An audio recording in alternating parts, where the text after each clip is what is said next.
Hi అండి, welcome back to family buddies cooker channel. ఈరోజు ఏం వీడియో చేస్తున్నాను అనుకుంటున్నారా? చికెన్ కర్రీ అండి. సో సింపుల్ రెసిపీ మీతో షేర్ చేసుకుందామని ఈ వీడియో చేస్తున్నాను. వీడియోలో చూపించినట్టు నీట్గా చికెన్ వాష్ చేసుకోవాలి. వాష్ చేసుకున్నాక ఒక కడాయి, గిన్నె ఏదైనా మీరు ఎందులో చికెన్ కుక్ చేసుకోవాలనుకున్నా అది పెట్టుకొని దానికి కావాల్సినంత ఆయిల్. నేనైతే ఇది 3/4 kg చికెన్ అండి. సో దానికి నేను 3 ఆనియన్స్, ఒక చిల్లీ యూస్ చేస్తున్నాను. మీరు మీ టేస్ట్కి అకార్డింగ్ చేసుకోవచ్చు. సో అవి కట్ చేసి పెట్టుకొని ఆయిల్ పోసుకున్నాం కదా, ఆయిల్ వేడెక్కాక ఇవి వేయాలి. ఆనియన్స్ లైట్ బ్రౌన్ కలర్లో వచ్చేంత వరకు బాగా ఫ్రై చేసుకోవాలి.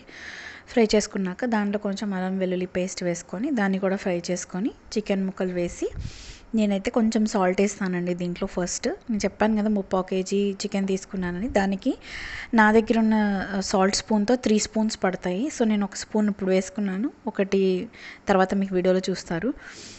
వేసి చికెన్లో వాటర్ పోయేంత వరకు బాగా తిప్పుకుంటూ కలుపుకున్నానండి. అంతా అయిపోయాక కొంచెం పసుపు, తర్వాత కొద్దిగా కారం వేసి బాగా కలిపి మళ్ళీ మూత పెట్టి తర్వాత దీంట్లో తగినన్ని వాటర్ పోసాను.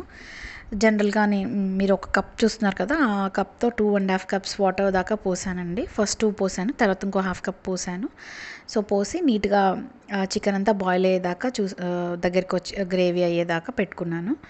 అయిపోయాక నేను చెప్పాను కదా 3 స్పూన్స్ సాల్ట్ పడతాయని, ఇప్పుడు కావాలంటే 1 స్పూన్ సాల్ట్ వేసుకున్నాక మళ్ళీ బాగా దగ్గరికి వచ్చేసాక చికెన్ కర్రీ ఆఫ్ చేసేసానండి. సో ఇది నా మెజర్మెంట్స్తో పాటు నేను చేసింది. సాల్ట్ 3 స్పూన్స్, అలాగే కారం 3కి తక్కువ పడుతుంది, 2.5 మనం తినే స్పైస్ని బట్టి పడుతుంది. నేను ఇందులో అడిషనల్గా వేసిన మసాలా అయితే ఏం లేదండి, ఓన్లీ ఒక్క గరం మసాలా వేసాను అంతే.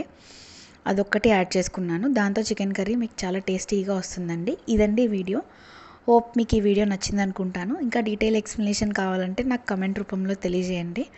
Please do like, share and subscribe to our channel.